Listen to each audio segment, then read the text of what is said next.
Praise the lord.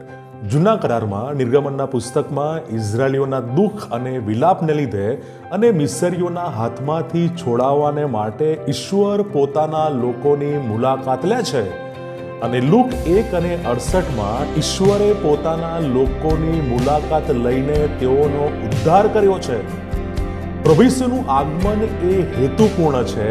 તે પાપ અને પાપની સજાથી બચાવવાને માટે, ખંડણી ચૂકવવાને માટે અને ઉદ્ધારને માટે પ્રભુ ઈસુ માનવ દેહ ધારણ કરી આ જગતમાં એ જન્મ લે છે. અને પ્રભુ ઈસુ ખ્રિસ્ત લુક 5:32 કહે છે, પાપીઓને પસ્તાવાને માટે બોલાવવા હું આવ્યો છું. તો આ બાબતે શું કરવું? આ નાતાલે શું કરવું?